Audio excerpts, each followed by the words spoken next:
നമസ്കാരം കൂട്ടുകാരി, ഏവർക്കും മറ്റൊരു കഥയിലേക്ക് സ്വാഗതം. ഇന്നത്തെ നമ്മുടെ കഥയുടെ പേരാണ് അമ്മക്കുരുവിയുടെ വീട്. പണ്ടൊരു കാട്ടിൽ ഒരു വലിയ പുഴയുണ്ടായിരുന്നു.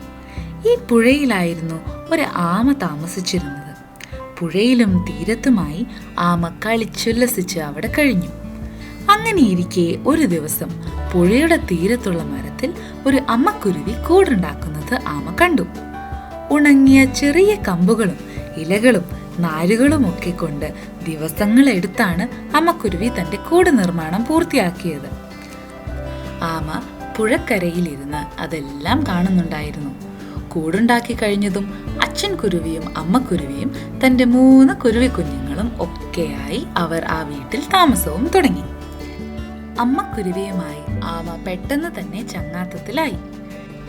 ദിവസവും പുഴക്കരയിൽ അവർ സംസാരിച്ചിരിക്കുമായിരുന്നു. ഒരു ദിവസം സംസാരത്തിനിടയിൽ ആമ അമ്മക്കുരുവിയുടെ വീടിനെ കുറിച്ച് പറഞ്ഞു. നിങ്ങൾക്ക് വീടുണ്ടാക്കാൻ എന്തൊരു ബുദ്ധിമുട്ടാണ്. കമ്പുകളും ഇലകളും നാരുകളും ശേഖരിക്കുവാൻ തന്നെ ദിവസങ്ങൾ വേണ്ടി വരുന്നു. ഇതെല്ലാം കഴിഞ്ഞ് വീടുണ്ടാക്കി കഴിയുമ്പോഴോ അത് കാണാൻ ഒരു ഭംഗിയുമില്ല. മാത്രമല്ല, മേൽക്കൂര ഒന്നുമില്ലാത്തത് കൊണ്ട് തന്നെ മഴ പെയ്താൽ നനയുകയും ചെയ്യും. ഇത് കേട്ട അമ്മക്കുരുവി ചിരിച്ചു. എന്നാൽ ആമ വീണ്ടും പറഞ്ഞുകൊണ്ടിരുന്നു, എനിക്ക് നിങ്ങളെപ്പോലെ കൂടുണ്ടാക്കിയൊന്നും വേണ്ട. എൻ്റെ പുറംതോട് തന്നെയാണ് എൻ്റെ കൂട്. മഴ പെയ്യുമ്പോൾ ഞാൻ അതിൽ അഭയം തേടും. ഇത് കേട്ടപ്പോൾ അമ്മക്കുരുവി തൻ്റെ സുഹൃത്തായ ആമയോട് പറഞ്ഞു, നീ പറഞ്ഞത് ശരിയാണ്. ഞങ്ങൾ വളരെ ബുദ്ധിമുട്ടിയാണ് വീട് പണിയുന്നത്. മാത്രമല്ല, എൻ്റെ വീട് കാണാൻ ഭംഗിയില്ലാത്തതുമാണ്. കൂടാതെ മഴ പെയ്യുമ്പോൾ നനയുകയും ചെയ്യും. പക്ഷേ വളരെ കഷ്ടപ്പെട്ടുണ്ടാക്കുന്ന ഈ വീട്ടിൽ ഞാൻ മാത്രമല്ല താമസിക്കുന്നത്.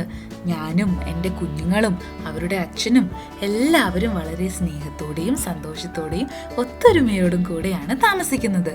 നിന്റെ പുറംതോട് നിനക്ക് വീട് പോലെ അഭയം തരുമായിരിക്കും. പക്ഷേ അതിൽ നിനക്ക് മാത്രമേ കഴിയാൻ സാധിക്കൂ. ഒറ്റയ്ക്കൊരു വീട്ടിൽ കഴിയുന്നതിനേക്കാൾ നല്ലതല്ലേ എല്ലാവരും ഒരുമിച്ച് വീട്ടിൽ സന്തോഷത്തോടെ കഴിയുന്നത്? അമ്മക്കുരുവിയുടെ മറുപടി കേട്ട ആമ ഒരു നിമിഷം ചിന്തിച്ചു. എന്നിട്ട് പറഞ്ഞു, എന്നോട് ക്ഷമിക്കൂ. നീ പറഞ്ഞത് ശരിയാണ്. എല്ലാവരും ഒത്തൊരുമയോടും സന്തോഷത്തോടും ഒരുമിച്ച് കഴിയുമ്പോൾ അതാണ് ഒരു വീടാകുന്നത്.